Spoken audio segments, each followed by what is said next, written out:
প্রিয় তৌহিদি জনতা, ইসলাম প্রিয় দেশবাসী, আসসালামু আলাইকুম ওয়া রাহমাতুল্লাহি ওয়া বারাকাতুহু। আপনারা ইতিমধ্যেই অবগত হয়েছেন আওলাদে ফেরাউন, আশেকে নমরুদ, এই দেওয়ান মাগি, হুজুর, দেওয়ান মাগি না, দেওয়ান বাগি। থুকু, এই দেওয়ান বাগি তিনি নাকি অসুস্থ হয়েছেন। আমি সামাজিক যোগাযোগ মাধ্যম থেকে জানতে পারলাম, কেউ বলছেন তিনি অসুস্থ, আইসিইউতে আছে, কেউ বলছেন তিনি মারা গিয়েছেন। নারায়ে তাকবীর।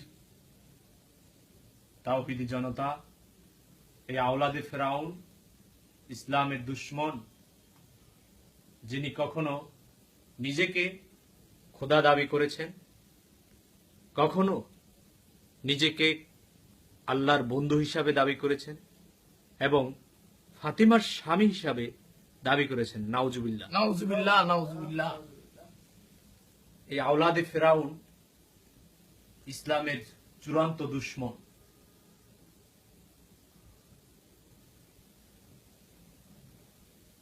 আমার একটিমাত্র আফসোস, যদি এই নমরুদের আওলাদ মৃত্যুবরণ করে থাকে, তাহলে আমরা তার জীবিত থাকা অবস্থায় তার ব্যাপারে একটি কথা এবং যে তার কার্যক্রম, সেটা আমরা বাধাগ্রস্ত করতে পারলাম না। এটা আমার সবচাইতে বড় কষ্টের বিষয়।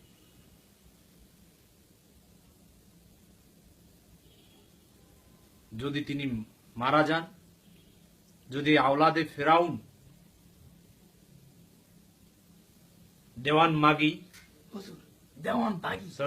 দেওয়ান বাগি মারা যান, তাহলে আল্লাহ জানে তাকে ফিন্নারি জাহান্নাম সেখানে পৌঁছে দেন।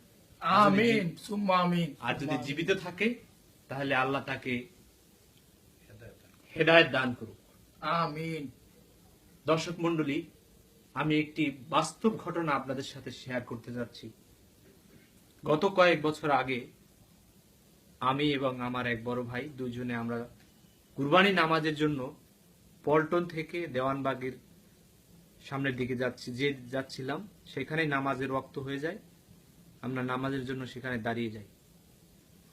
নামাজ শেষ করে আমরা ফিল করলাম যে আমরা আসছি পশ্চিম দিক থেকে, আর নামাজ আমরা পড়লাম দক্ষিণ দিকে। তো তার ভক্ত অনুরাগীদেরকে জিজ্ঞাসা করলাম, তারা বলল এটা তার মুর্শিদের লীলা খেলা। তার মাজারের দিকে ফিরে তারা দক্ষিণে ফিরে নামাজ পড়েন। নাউজুবিল্লাহ, নাউজুবিল্লাহ, নাউজুবিল্লাহ। আল্লাহ আমাদেরকে ক্ষমা করে দিক, কারণ আমরা সেটা জানতাম না। এই ফিরাউনের আওলাদ দেওয়ান মাগি, হুজুর, দেওয়ান বাগি। দেওয়ান বাগি ইসলামের চূড়ান্ত দুশমন। আজ আমার কাছে বড় আফসোস মনে হচ্ছে, তার জীবিত থাকা অবস্থায় আমরা কিছু করতে পারলাম না, তাকে বাধাগ্রস্ত করতে পারলাম না তার স্বাভাবিক কাজে। এবং আধুনিক সময় সবাই সমাজ সংস্কৃতিকে বেশি ফলো করে। আপনারা দেখতে পাচ্ছেন আমার সামনে বিশাল প্যাড, মানে অনেক বড় প্যাড। আমি এটাকে সবার সামনে উন্মুক্ত করছি, কারণ এই দেওয়ানবাগি আমাদের মডেল না। আমাদের মডেল আল্লাহ এবং আল্লাহ রসুল। আমরা আল্লাহ এবং আল্লাহর দ্বীনের কাজ করব, আল্লাহর ইবাদত বন্দেগী করব এবং আমরা আল্লাহর সান্নিধ্য যাব। আল্লাহ আমাদেরকে সেই তৌফিক দান করুক। এই আমিন। দেওয়ানবাগি থেকে আমাদের মুক্তি হওয়ার তৌফিক দান করুক। আমিন, আমিন।